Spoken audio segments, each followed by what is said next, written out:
की घटना देख रहे हैं, जी। उनकी अलग अलग वीडियोस रोजाना सामने आ रहे हैं और बड़ा दिल को दुखा रहे हैं। आपने तो खुद जम्मू कश्मीर में रहकर शूटिंग की है, अलग अलग सीन आपने फिल्माए हैं, प्रीमियर के लिए भी इनफैक्ट आप गए थे। उस वक्त की शांति और आज ये आतंकी हमले के बाद की तस्वीरें, क्या महसूस कर रहे हैं? दिल दुख रहा दो है? वक्त मैं बताऊंगा। एक तो जब हम श्रीनगर गए थे हमारी फिल्म ग्राउंड जीरो की शूटिंग के लिए, तो कहीं भी कोई भी प्रॉब्लम नहीं हुई हमें। 40 दिन तक हमने वहां शूटिंग की और एक स्टेट ऑफ नॉर्मलसी वापस आ गई थी वहां पे। जब हम पहलगाम अटैक से हम 3 दिन पहले वहां पे हमारा इवेंट हमने किया था। 40 साल के बाद एक रेड कार्पेट किसी भी फिल्म का तब तक हुआ नहीं था, 40 साल के बाद हो रहा था। तो एक बहुत ही लैंडमार्क दिन था वो। और टूरिज्म एक तरह से नॉर्मलसी में वापस आ गया था। जो इन्फ्लक्स जब हम गए थे वहां पे तो सारे होटल्स भरे पड़े थे टूरिस्ट के साथ।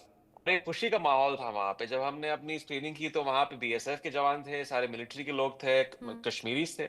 और फिर उसके 3 दिन बाद ये जो अटैक हुआ, बहुत ही एक आई वुड से एक जो एहसास अब इस वक्त हमारे देश में है गुस्से का। बस यही चाहूंगा कि हमारी जो सरकार है और मिलिट्री जल्द से जल्द इन आतंकवादियों के अगेंस्ट एक्शन ले और सही वक्त पे ले। अच्छा इमरान, एक और सवाल जो देश भर में अभी अलग अलग रिएक्शंस के तौर पर सामने आ रहा है। आतंकियों ने धर्म पूछा था, नाम पूछा था और फिर उसके बाद में हिंदुओं को चुन चुनकर मार डाला गया। इसको लेकर आपके मन में कोई सोच?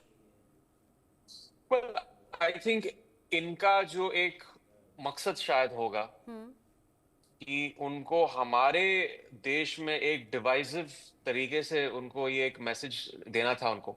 और मैं बस यही कहूंगा कि इस सिचुएशन में हमें यूनाइटेड रहना है।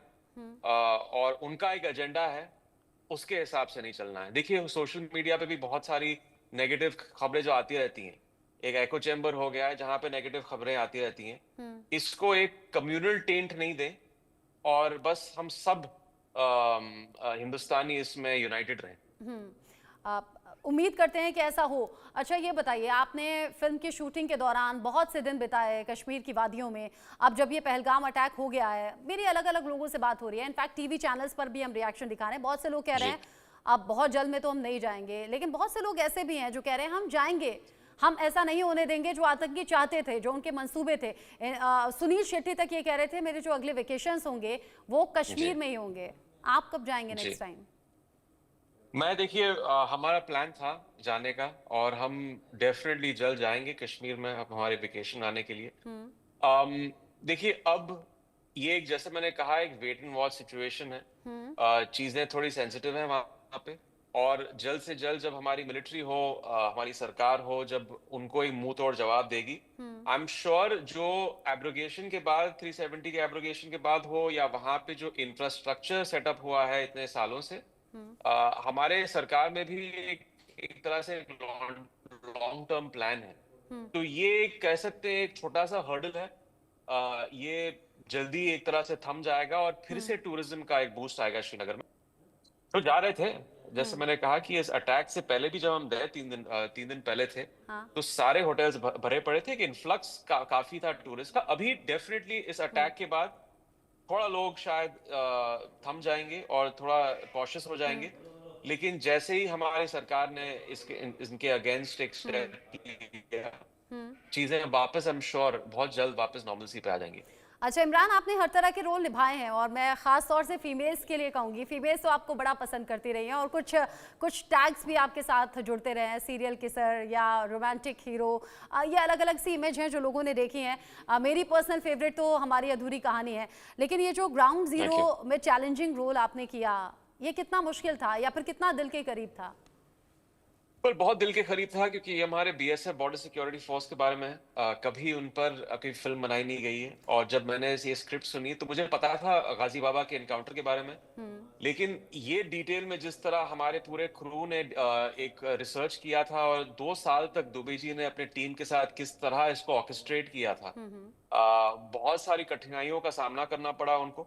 और इसको पेश करना स्क्रीन पर, ये आई थिंक एक हमारी पूरी टीम के लिए एक बहुत ही प्राउड मोमेंट था कि हम एक हिस्ट्री का, हमारी नेशनल सिक्योरिटी से एक ऐसा पन्ना ऑडियंस के सामने पेश कर रहे हैं जो शायद ज्यादा लोग जानते भी नहीं है इसके बारे में।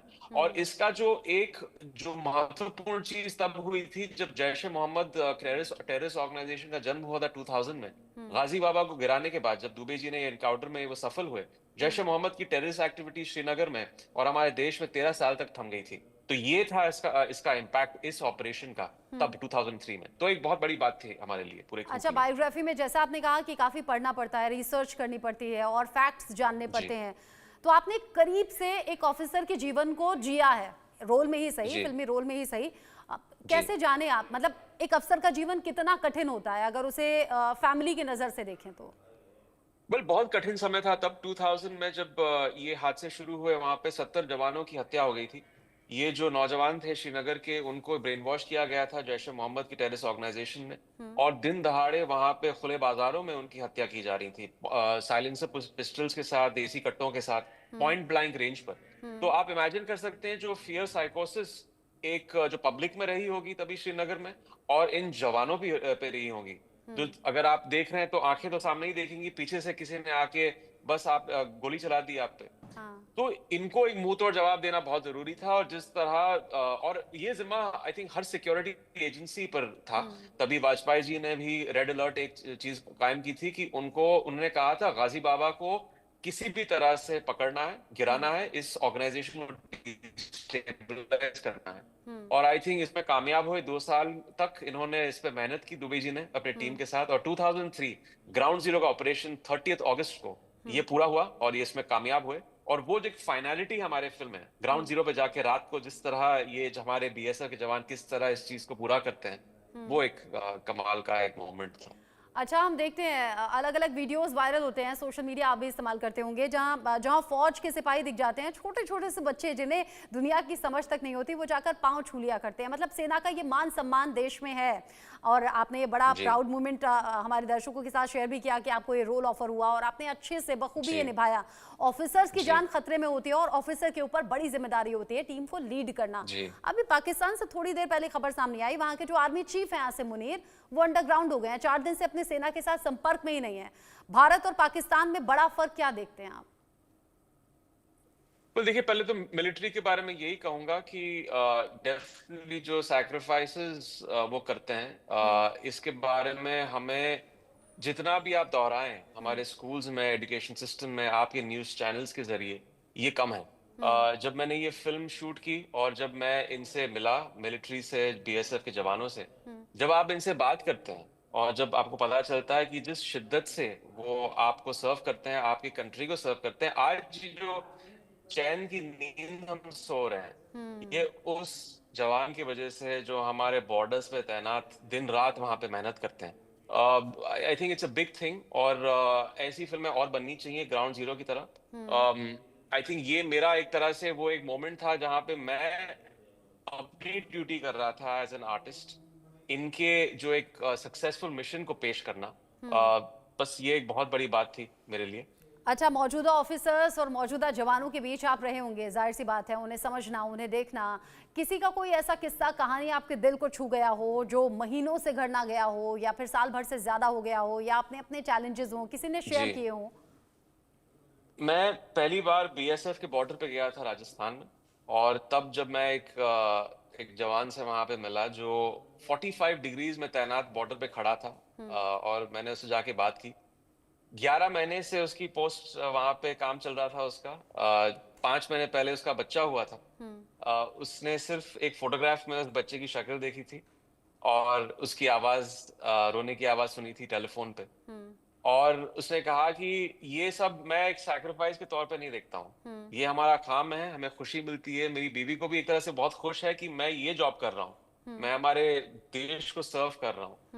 तो ये बस वो शिद्दत आपको सिर्फ तब पता चलती है जब आप उनकी आवाज खुद जाके वो उनसे मिलते हैं, उनकी आंखों में वो शिद्दत देखते हैं। तो ऐसी सैक्रिफाइसेस बहुत बड़ी होती हैं। अच्छा इमरान, एक तो होता है नॉर्मल कोई स्क्रिप्ट है, कोई कहानी है, उसमें कोई रोल करना है, वो हीरो का हो सकता है, विलन का हो सकता है, साइड हीरो का हो सकता है। एक होता है इस तरह के रियल लाइफ हीरोज की कहानी, और ये बड़े गर्व से भर देने वाले पल होते हैं। मुझे बताइए, आम पिक्चर्स करने में, आम मूवीज़ करने में और इस तरह की बायोग्राफी पर काम करने में कितना डिफरेंस होता है? और क्या इसमें कोई नर्वसनेस भी होती है, कोई प्रेशर भी होता है सर पर कि भाई ये हमें अच्छे से निभाना है, ये बड़ा चैलेंज है?